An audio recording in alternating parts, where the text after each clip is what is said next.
সে আজ কিঞ্চিদধিক 100 বৎসরের কথা। পৌষ মাসের দীর্ঘ রজনী আর কিছুতেই পোহাতে চায় না। উমাপ্রসাদের নিদ্রাভঙ্গ হল। লেপের ভেতর অনুসন্ধান করল, স্ত্রী নেই। বিছানা হাতড়ে দেখল তার ষোড়শী পত্নী একপাশে গুটিসুটি হয়ে ঘুমিয়ে পড়েছে। সরে গিয়ে অতি সন্তর্পণে তার গায়ে লেপখানি চাপিয়ে দিল। পাশে পায়ের দিকে হাত দিয়ে দেখল কোথাও ফাঁক রয়েছে কিনা। উমাপ্রসাদ 20 বর্ষীয় যুবক। সম্প্রতি সংস্কৃত ছেড়ে শখ করে পারস্য ভাষা শিক্ষা করতে আরম্ভ করেছে। মা নেই, পিতা পরম পণ্ডিত, পরম ধার্মিক, নিষ্ঠাবান শক্তি উপাসক, গ্রামের জমিদার, সম্মানের সীমা নেই। অনেকের বিশ্বাস উমাপ্রসাদের পিতা কালীকিঙ্কর রায়মহাশয় একজন প্রকৃত সিদ্ধ পুরুষ, আদ্যশক্তির বিশেষ অনুগৃহীত। গ্রামের আবাল বৃদ্ধ তাকে দেবতার মতো শ্রদ্ধা করে। উমাপ্রসাদ আপনার নবীন জীবনে সম্প্রতি নবপ্রণয়ের মাদকতা অনুভব করতে আরম্ভ করেছে। 5-6 বৎসর পূর্বে তার বিবাহ হয়েছে বটে, কিন্তু পত্নীর সাথে ঘনিষ্ঠতার সূত্রপাত এই নূতন। স্ত্রীর নাম দয়াময়ী। স্ত্রীর গাত্র আবৃত করে উমাপ্রসাদ তার গণ্ডস্থলে একখানি হাত রাখল। দেখল সেই স্থান শীতে শীতল হয়ে গেছে। অত্যন্ত ধীরে ধীরে পত্নীর মুখচুম্বন করল। যেরূপ নিয়মিত তালে দয়াময়ীর নিঃশ্বাস বইছিল, সহসা তার ব্যতিক্রম হল। উমা জানল স্ত্রী জেগেছে, তাই মৃদু স্বরে ডাকল, দয়া। দয়া বলল, কিটা খুব দীর্ঘ করে বলল। তুমি বুঝি জেগে রয়েছ? দয়া ঢোক গিলে বলল, না, ঘুমুচ্ছিলাম তো। উমাপ্রসাদ আদর করে স্ত্রীকে বুকের কাছে টেনে আনল। বলল, ঘুমুচ্ছিলে তো উত্তর দিলে কে? দয়া তখন আপনার ভুল বুঝতে পেরে অপ্রতিভ হল। বলল, আগে ঘুমোচ্ছিলাম, এই এখন জেগে উঠলাম। উমাপ্রসাদ জিজ্ঞাসা করল, এখন কখন? ঠিক কোন সময়? উমা ভারী দুষ্টু। কোন সময় আবার? সেই তখন। কখন? যাও, আমি জানি নে।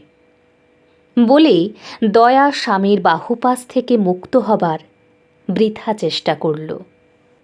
ঠিক কখন জেগেছে দয়াও কিছুতে বলবে না, তার স্বামীও কিছুতে ছাড়বে না।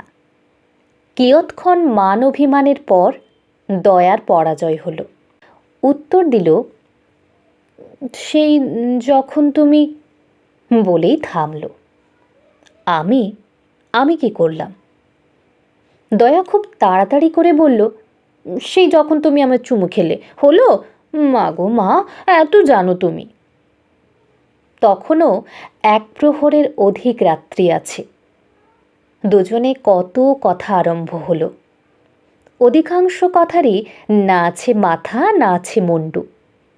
হায়, 100 বৎসর পূর্বে আমাদের প্রপিতামহগণের তরুণ বয়স্ক পিতামাতাগণ অসার অপদার্থ আমাদেরই মতো এমনই চঞ্চল মতিগতি ছিলেন। অত বড় শক্তি পরিবারের সন্তান হয়েও উমাপ্রসাদ সে পর্যন্ত একদিনও স্ত্রীর নিকট মুদ্রা প্রকরণ বা মাতৃকান্যাসের কোনো প্রসঙ্গ উত্থাপন করেনি এবং যম নিয়মাদি সম্বন্ধে তাকে সম্পূর্ণ অজ্ঞ রেখেছিল। নানা কথার পর উমাপ্রসাদ বলল, দেখো, আমি পশ্চিমে চাকরি করতে বেরোবো। দয়া বলল, তোমার আবার চাকরি কেন? তোমার কিসের দুঃখ? জমিদারের ছেলে হয়ে কেউ চাকরি করে নাকি? আমার এখানে দুঃখ আছে বই কি। কি? তুমিও যদি আমার দুঃখ বুঝবে তাহলে আর আমার দুঃখ কিসের? শুনেই দয়া ভারী অপ্রস্তুত হয়ে গেল। ভাবতে লাগলো, কি দুঃখ? ভেবে কিছুই স্থির করতে পারল না। একটা দুষ্টামি বুদ্ধি এলো। বলল, তোমার কি দুঃখ? আমি বুঝি মনের মতো হয়নি? দয়া জানত এ কথা বললে উমাপ্রসাদকে আঘাত করা হবে। উমাপ্রসাদ প্রিয়া মুখে অজস্র চুম্বন বর্ষণ করে এই আঘাতের প্রতিশোধ নিল। পরে বলল, আমার দুঃখ তোমাকে নিয়েই বটে। সমস্ত দিন আমি তোমায় পাইনি, শুধু রাত্রিটুকু পেয়ে আমার স্বাদ মেটে না। বিদেশে চাকরি করতে যাব, সেখানে তোমায় নিয়ে যাব। কেমন দুজনে একলা থাকবো সারা দিন সারা রাত? চাকরি করবে তো সারাদিন আমাকে নিয়ে থাকবে কেমন করে? আমাকে তো একলা একলা ফেলে তুমি কাছারি চলে যাবে। কাছারি গিয়ে খুব শিগগির করে ফিরে আসব। দয়া ভেবে দেখল, তা হতে পারে বটে, কিন্তু বাধা বিপত্তি যে অনেক। তুমি তো নিয়ে যাবে, কিন্তু সবাই যেতে দেবে কেন? এখান থেকে কি নিয়ে যাব? শুনে দয়া হাসল। এও কি সম্ভব নাকি? তা কতদিন আমরা থাকবো সেখানে?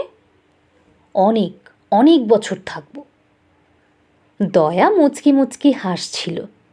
সহসা একটা কথা তার মনে পড়ে গেল। বলল, কিন্তু খোকাকে ফেলে কি অনেক বছর আমি বিদেশে থাকতে পারবো? তখন উমাপ্রসাদ স্ত্রীর গালে গাল রেখে কানের কাছে বলল, ততদিনে তোমারও একটি খোকা হবে। কথাটি শুনে দয়ার ওষ্ঠপ্রান্ত থেকে কর্ণমূল পর্যন্ত লজ্জায় রাঙা হয়ে উঠল, কিন্তু অন্ধকারে তাকেও দেখতে পেল না। উল্লিখিত খোকাটি হল উমাপ্রসাদের জ্যৈষ্ঠ সহোদর তারাপ্রসাদের একমাত্র সন্তান। স্বয়ং উমাপ্রসাদ এ বাটির শেষ খোকা। এই পরিবারে খোকা রাজার সিংহাসন বহুকাল শূন্য ছিল, তাই খোকার বড় আদর। খোকা বাড়ি শুদ্ধ সকলের চক্ষের মণি। খোকার মা হরসুন্দরী, তাঁর তো গরবে আর মাটিতে পা পড়ে না।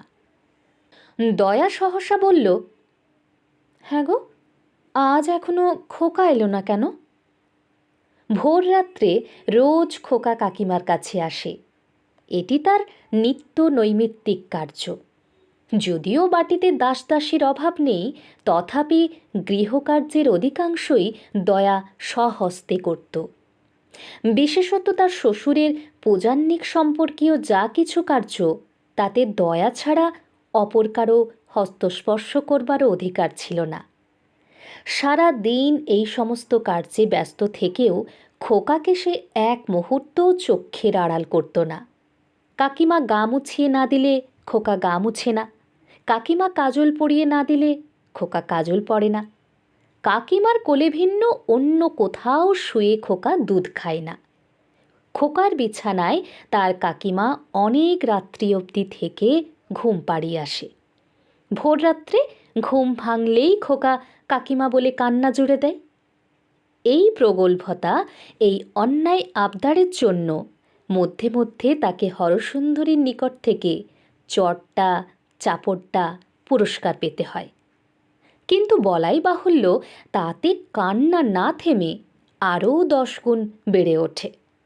তখন হরসুন্দরী তাকে কোলে করে ক্রোধে ও নিদ্রা ঘরে টলতে টলতে দয়ার শয়নকক্ষের দ্বারে এসে ডাকেন, ছোট বউ, ও ছোট বউ, এই নে তোর খোকাকে।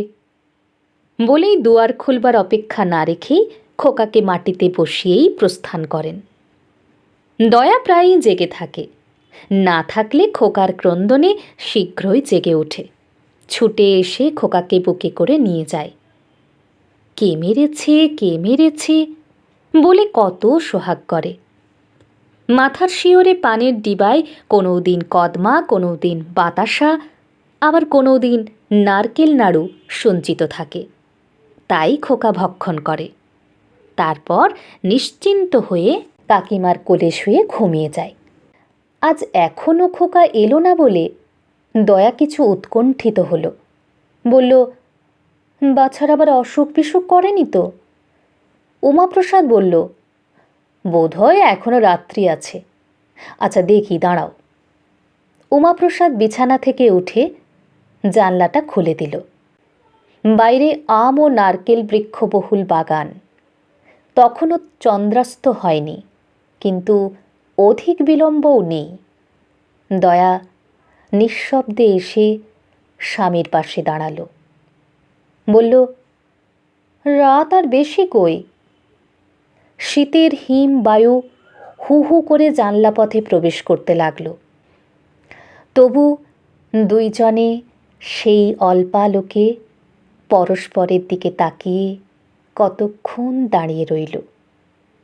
অনেকক্ষণ তাদের চক্ষু যে উপবাসী ছিল।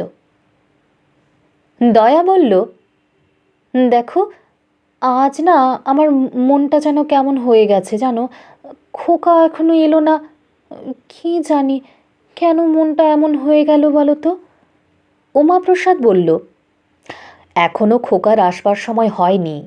যেদিন ঘুমিয়ে পড়ে সেদিন তো আসতে দেরিও হয়। তোমার মন সেজন্যে খারাপ হয়নি। কেন হয়েছে আমি জানি। কেন বলো দেখি? বলেছি কি না আমি পশ্চিমে যাব চাকরি করতে, তাই তোমার মন খারাপ হয়ে গেছে। বলেই উমাপ্রসাদ স্ত্রীকে নিজের আরও কাছে টেনে নিল। দয়া একটা ছোট দীর্ঘ নিঃশ্বাস ফেলে বলল, আমি বুঝতে পারছি নে, মনে হচ্ছে যেন আর তোমার সঙ্গে দেখা হবে না। বাইরে জ্যোৎস্না নিরতিশয় ম্লান। পত্নীর কথা শুনে উমাপ্রসাদের মুখখানিও ম্লান হয়ে গেল। অনেকক্ষণ দুজনে দাঁড়িয়ে রইল। চাঁদ ডুবে গেল, গাছপালা অন্ধকারে গা ঢাকা দিল। জানালা বন্ধ করে উভয়ে শয্যায় ফিরে এলো। ক্রমে একটা আধটা পাখির ডাক শোনা গেল। পরস্পরের বক্ষ নিবদ্ধ হয়ে তারা ঘুমিয়ে পড়ল।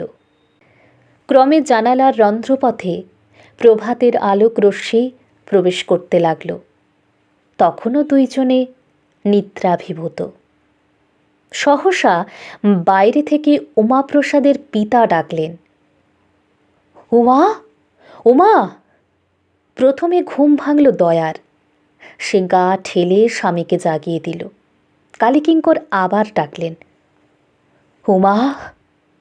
স্বরটা যেন কম্পিত, যেন যেন অন্যরূপ। এ যে তাঁরই কণ্ঠস্বর তা যেন কষ্টে বোঝা গেল। এত ভোরে পিতা তো কখনো ডাকেন না, আর তার স্বরই বা এমন হলো কেন? তবে কি সত্য সত্যই খোকার কিছু অসুখ বিসুখ করেছে? উমাপ্রসাদ তাড়াতাড়ি উঠে দোর খুলে দিল। দেখল পিতার পরিধানে রক্তবর্ণ কৌশের বস্ত্র, স্কন্ধে নামাবলী উত্তরীয়, গলে রুদ্রাক্ষমালা লম্বমান। এ কি, এত ভোরে তার পূজার বেশ কেন? অন্যদিন গঙ্গা স্নান করে এসে তবে তিনি পূজার বেশ পরিধান করেন। মুহূর্তকালের মধ্যে এই চিন্তা পরম্পরা উমাপ্রসাদের মস্তকে উদিত হল। দ্বার খুলিবা মাত্র কালীকিঙ্কর পুত্রকে জিজ্ঞাসা করলেন, বাবা, বাবা, ছোট বৌমা কোথায়? স্বর পূর্ববৎ কম্পিত। উমাপ্রসাদ কক্ষের চারদিকে চাইল।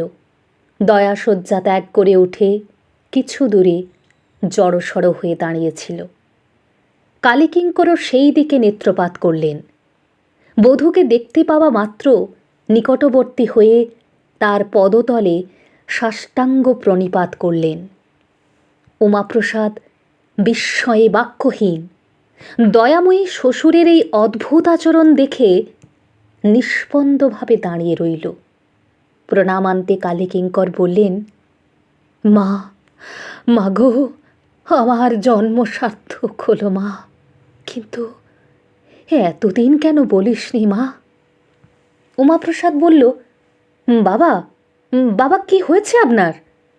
কালীকিঙ্কর বললেন, বাবা, বাবা এনাকে প্রণাম করো। উমাপ্রসাদ বলল, বাবা আপনি কি উন্মাদ হয়ে গেছেন? উন্মাদ আমি হইনি বাবা, উন্মাদ আমি হইনি। এতদিন উন্মাদ ছিলাম বটে, কিন্তু আজ আমি আরোগ্য লাভ করেছি, সেও মার কৃপায়। উমাপ্রসাদ পিতার কথার কিছুই অর্থগ্রহণ করতে পারল না। বলল, বাবা আপনি কি বলছেন এসব? কালীকিঙ্কর বললেন, বাবা আমার বড় সৌভাগ্য, যে কুলে জন্মেছি তা পবিত্র হলো। বাল্যকালে কালী মন্ত্রে দীক্ষিত হয়েছি। এতদিন যে সাধনা, যে আরাধনা করলাম, তা আমার নিষ্ফল হয়নি। মা জগন্ময়ী কৃপা করে ছোট বৌমার মূর্তিতে আমার গৃহে স্বয়ং অবতীর্ণা হয়েছেন। গত রজনীতে স্বপ্নযোগে আমি এই প্রত্যাদেশ পেয়েছি। আমার আমার জীবন ধন্য হল। দয়াময়ী ছিল মানবী, সহসা দেবীত্বে অভিষিক্ত হল। পূর্বোক্ত ঘটনার পর 3 দিন অতিবাহিত হয়েছে। এই দিবসত্রয়ে এ সংবাদ বহু দূর ব্যাপ্ত হয়ে গেছে। আশেপাশের বহু গ্রাম থেকে বহু জন এসে প্রসিদ্ধ শাক্ত জমিদার কালীকিঙ্কর রায়ের বাটিতে দয়াময়ী রূপিণী আদ্যাশক্তিকে দর্শন করে গেছে। দয়াময়ীর রীতিমতো পুজো আরম্ভ হয়েছে। ধূপ দীপ জেলে, শঙ্খ ঘণ্টা বাজিয়ে, ষোড়শোপচারে তার পুজো হয়। একদিন দয়াময়ীর সম্মুখে বহু সংখ্যক ছাগ বলি হয়ে গেছে, কিন্তু এ 3 দিন দেবতার পূজা পেয়েও দয়াময়ী কেবলই কেঁদেছে। আহার নিদ্রা এক প্রকার ত্যাগ করেছে বললেই হয়। এই আকস্মিক অদ্ভুত ঘটনায় তাকে এমন অভিভূত বিপর্যয় করে ফেলেছে যে সে 2 দিন আগে এ বাড়ির বধূ ছিল, শ্বশুর ও ভাসুরের সাক্ষাতে বের হতো না। এ সমস্তই বিস্মৃত হয়েছে। এখন আর তার মুখে অবগুণ্ঠন নেই। যার তার পানে শূন্য দৃষ্টিতে পাগলিনীর মতো চেয়ে থাকে। তার কণ্ঠস্বর অত্যন্ত মৃদু ভাবাপন্ন হয়েছে। রক্তবর্ণ চক্ষু দুটি ফুলেছে, বেশবাস সুসম্বৃত নয়। রাত্রি তখন দ্বিপ্রহর। পূজার ঘরে একটি কোণে ঘৃতদীপ মিটিমিটি করে জ্বলছে। পুরু কম্বলের বিছানায় রেশমি বস্ত্রের আবরণ, তার উপর দয়াময়ী শয়ন করে আছে। গায়ে একখানি মোটা শাল। দুয়ার বন্ধ ছিল মাত্র, অর্গলিত ছিল না। অত্যন্ত ধীরে ধীরে সে দুয়ার খুলতে লাগল। চোরের মতো সন্তর্পণে উমাপ্রসাদ প্রবেশ করল। দুয়ার বন্ধ করে খিল দিল। উমাপ্রসাদ দয়াময়ীর বিছানায় এসে বসল। সেদিন উষাকালের ঘটনার পর স্ত্রীর সাথে এই তার প্রথম নিভৃত সাক্ষাৎ। দয়াময়ী জেগেছিল, স্বামীকে দেখেই উঠে বসল। উমাপ্রসাদ বলল, দয়া, এ কি হলো? আজ 3 দিনের পর দয়া স্বামীর মুখে একটি স্নেহ মাখা কথা শুনল। এ 3 দিন কাল ভক্তগণের মা মা শব্দে তার হৃদয় দেশ মরুভূমির মতো শুষ্ক হয়ে পড়েছিল। স্বামীর মুখনিসৃত এই আদরের বাণী তার প্রাণে যেন অকস্মাৎ সুধা বৃষ্টি করে দিল। দয়া স্বামীর বুকে মুখ লুকালো। উমাপ্রসাদ স্ত্রীর গায়ের শাল মোচন করে তাকে বক্ষে চেপে ধরল। উচ্ছ্বসিত স্বরে বারংবার বলতে লাগল, দয়া, দয়া, এ কি হলো দয়া? এ কি হয়ে গেল? দয়া নির্বাক। উমাপ্রসাদও কিছুক্ষণ নীরব রইল। তারপরে বলল, দয়া, তোমার কি মনে হয় যে কথা সত্যি? তুমি তুমি তুমি আমার দয়া নও? তুমি দেবী? এইবার দয়া কথা বলল। বলল, না, আমি তোমার স্ত্রী ছাড়া আর কিচ্ছু নই। আমি তোমার দয়া ছাড়া আর কিচ্ছু নই। আমি দেবী নই, আমি কালী নই। এই কথা শুনে উমাপ্রসাদ সাগ্রহে স্ত্রীর মুখ চুম্বন করল। বলল, দয়া, তবে বলো, আমরা এখান থেকে পালিয়ে যাই। এমন কোনো দূরদেশে গিয়ে থাকবো যেখানে কেউ আর আমাদের সন্ধান পাবে না। দয়া বলল, তাই চলো, তাই চলো, কিন্তু কিন্তু কি উপায়ে যাবে? উমাপ্রসাদ বলল, সে সমস্ত আমি ঠিক করব, কিছু সময় যাবে। দয়া বলল, কবে? শিগগির করো, নইলে বেশি দিন আমি বাঁচব না। আমার প্রাণ ওষ্ঠাগত হয়েছে। যদি মৃত্যুও না হয় তবে আমি পাগল হয়ে যাব। উমাপ্রসাদ বলল, না দয়া, না, তুমি কিচ্ছু ভেবো না। দিন 7 তুমি ধৈর্য ধরে থাকো। আজ শনিবার, আগামী শনিবার রাত্রে তোমার কাছে আসবো আবার। তোমাকে নিয়ে গৃহত্যাগ করব। এই 7টা দিন তুমি আশায় বুক বেঁধে কাটিয়ে দাও। লক্ষ্মী আমার, সোনা আমার। দয়া বলল, আচ্ছা, বেশ। উমাপ্রসাদ বলল, এখন তবে যাই, কেউ আবার এসে টেসে না পড়ে। বলে সেই পত্নীকে গাঢ় আলিঙ্গন করে বিদায় নিল।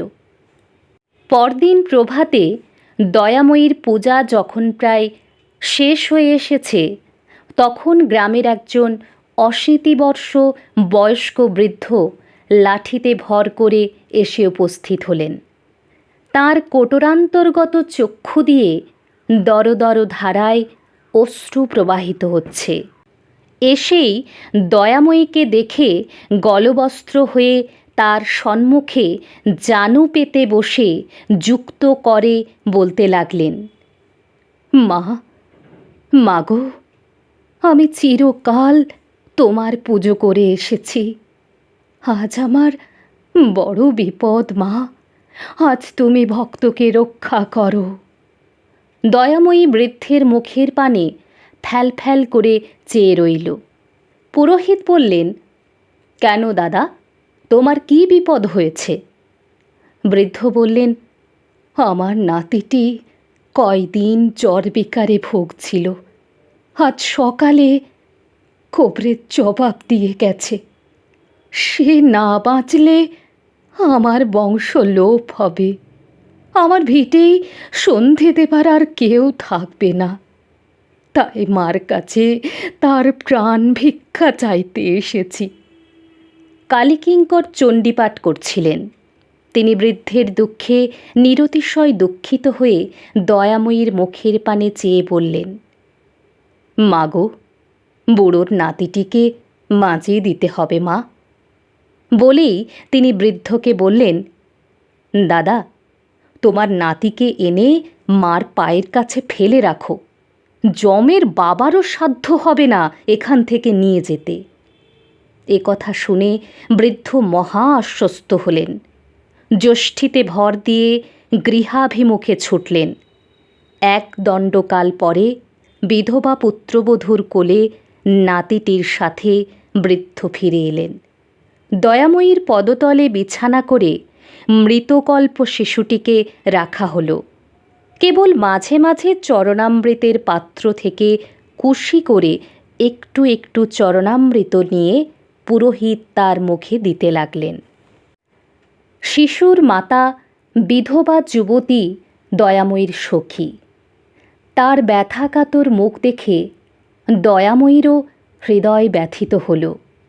শিশুটির পানে চেয়ে দয়াময়ীর চক্ষে অশ্রু ভরল। একান্ত মনে দেবতাকে প্রার্থনা করতে লাগল, হে ঠাকুর, আমি দেবতাই হই, কালী হই, আর মানুষই হই, যেই হই, এ ছেলেটিকে বাঁচিয়ে দাও ঠাকুর। দয়াময়ীর চোখে অশ্রু দেখে সকলে বলে উঠল, জয় মা কালী, জয় মা দয়াময়ী, মায়ের দয়া হয়েছে, মায়ের চোখে জল। কালীকিঙ্কর দ্বিগুণ ভক্তির সাথে চণ্ডীপাঠ করতে লাগলেন। বেলা যত বাড়তে লাগল, শিশুটির অবস্থা উত্তরোত্তর ততই ভালো হতে লাগল। সন্ধ্যার পূর্বে সকলেই মত প্রকাশ করলেন, আর শিশুর জীবনের কোনো আশঙ্কা নেই, স্বচ্ছন্দে বাড়ি পাঠিয়ে দেওয়া যেতে পারে। দয়াময়ীর দেবীত্ব আবিষ্কারের সংবাদ যত না শীর্ষ চৌদিকে ব্যাপ্ত হয়েছিল, তার মুমূর্ষু শিশুর প্রাণ রক্ষার সংবাদ অধিক সত্বর প্রচারিত হয়ে পড়ল। পরদিন প্রাতেই অপর একজন এসে দয়াময়ীর চরণে নিবেদন জানাল যে তার কন্যাটি আজ 3 দিন থেকে প্রসব যন্ত্রণায় অস্থির, মেয়ে বুঝি আর বাঁচে না। কালীকিঙ্কর বললেন, তার জন্যে আর চিন্তা কি, মার চরণামৃত নিয়ে গিয়ে মেয়েকে পান করিয়ে দাও গে, এখনই আরাম হবে। সেই ব্যক্তি গলদশ্রুলোচনে দয়াময়ীর চরণামৃতের পাত্রটি মাথায় বহন করে নিয়ে গেল। বেলা 1 প্রহর অতীত হবার পূর্বেই সংবাদ এলো, মেয়েটি চরণামৃত পান করবার অব্যবহিত পরেই নিরাপদে রাজপুত্রের মতো সুন্দর সুলক্ষণ সম্পন্ন পুত্র সন্তান প্রসব করেছে। আজ শনিবার। আজ উমাপ্রসাদ স্ত্রীকে নিয়ে গোপনে পলায়ন করবে। সে সমস্ত আয়োজন করেছে, অর্থ সংগ্রহ করেছে। মুর্শিদাবাদ কিংবা রাজমহল কিংবা বর্ধমান এরূপ কোনো নিকটবর্তী প্রসিদ্ধ স্থানে সে যাবে না, গেলে ধরা পড়বার সম্ভাবনা। নৌকা পথে পশ্চিম যাবে, অনেক দূর যাবে। কোথায় এখনও তার কিছু স্থিরতা নেই, হয় ভাগলপুর নয় মুঙ্গের। সেখানে চাকরির চেষ্টা করবে। পথ খরচের মতো অর্থ তার কাছে আছে। তার স্ত্রীর গায়ে যে অলংকার আছে তা বিক্রয় করলে 2 বৎসর উভয়ের গ্রাসাচ্ছাদন চলতে পারবে। 2 বৎসরেও কি তার একটা চাকরি জুটবে না? নিশ্চয় জুটবে। চেষ্টার অসাধ্য কিছু আছে নাকি? এইরূপ নানা চিন্তায় উমাপ্রসাদ দিবাভাগ অতিবাহিত করল। ক্রমে সন্ধ্যা হল। আজ সে দয়াময়ীর আরতি দেখবে। একদিনও তো দেখেনি। যখন শঙ্খঘণ্টার ধ্বনিতে চণ্ডীমণ্ডপ ফেটে যায়, পুজো আরম্ভ হয়, তখন উমাপ্রসাদ বাড়ি ছেড়ে গ্রামের বাইরে পলায়ন করে। আজ দয়াময়ীর শেষ আরতি। আজ সে দেখবে, দেখবে আর মনে মনে হাসবে। কাল প্রভাতে পুরোহিত ঠাকুর যখন সর্বাগ্রে এসে দেখবেন যে দেবী অন্তর্ধান করেছেন, তখন তার কিরূপ অবস্থা হবে তাই উমাপ্রসাদ কল্পনা করতে লাগল। রাত্রি দ্বিপ্রহর সমাগত। গৃহস্থ সকলে নিদ্রাগত। চোরের মতো উমাপ্রসাদ শয্যা ত্যাগ করল। অন্ধকারে ধীর পদে পূজার ঘরের দিকে অগ্রসর হল। ধীরে ধীরে দ্বার মোচন করে ভেতরে প্রবেশ করল। কোণে সেই রূপ ঘৃতদ্বীপ মিটিমিটি করে জ্বলছে। দয়াময়ীর শয্যায় উমাপ্রসাদ গিয়ে বসল। দয়াময়ী নিদ্রামগ্ন। প্রথমে উমাপ্রসাদ সস্নেহে দয়াময়ীর মুখচুম্বন করল, পরে গা ঠেলে তাকে জাগাল। নিদ্রাভঙ্গে দয়াময়ী ধড়মড় করে বিছানায় উঠে বসল। উমাপ্রসাদ বলল, দয়া, দয়া, এত ঘুম? আরে ওঠো, চলো। দয়া বিস্মিতের মতো বলল, কোথায়? কোথায়? যাবার সময় তুমি জিজ্ঞাসা করছো কোথায়? চলো, আজ রাত্রে নৌকো করে আমরা পশ্চিমে চলে যাই। দয়া কিয়ৎক্ষণ নীরবে চিন্তা করল। উমাপ্রসাদ বলল, আরে ওঠো ওঠো, পথে গিয়ে ভেবো, এখন সব ঠিকঠাক করে রেখেছি, চলো চলো। এই কথা বলে উমাপ্রসাদ স্ত্রীর হস্ত ধারণ করল। দয়া সহসা হাত ছাড়িয়ে নিয়ে বলল, না, তুমি আর স্ত্রীভাবে আমাকে স্পর্শ করো না। আমি যে দেবী নই, আমি যে তোমার স্ত্রী, তার আমি নিশ্চয় করে বলতে পারিনি। কথাটা শুনে উমাপ্রসাদ হেসে উঠল। স্ত্রীর গলা ধরে তাকে চুম্বন করতে যাচ্ছিল, কিন্তু দয়াময়ী সহসা তার কাছ থেকে অপসৃত হয়ে দূরে বসল। বলল, না না না, হয়তো তোমার অকল্যাণ হবে। এ কথায় উমাপ্রসাদ যেন বজ্রাহত হল। বলল, দয়া, তুমিও পাগল হলে? দয়া বলল, তবে এত লোকের রোগ আরাম হলো কেন? তাহলে কি দেশশুদ্ধ লোক পাগল? উমাপ্রসাদ অনেক করে বোঝালো, অনেক অনুনয় করল, অনেক কাঁদল। দয়াময়ীর মুখে কেবল সেই কথা, না না না, তোমার অকল্যাণ হবে। হয়তো আমি তোমার স্ত্রী নই, হয়তো আমি দেবী। শেষকালে উমাপ্রসাদ বলল, তুমি দেবী হলে এমন পাষাণী হতে না।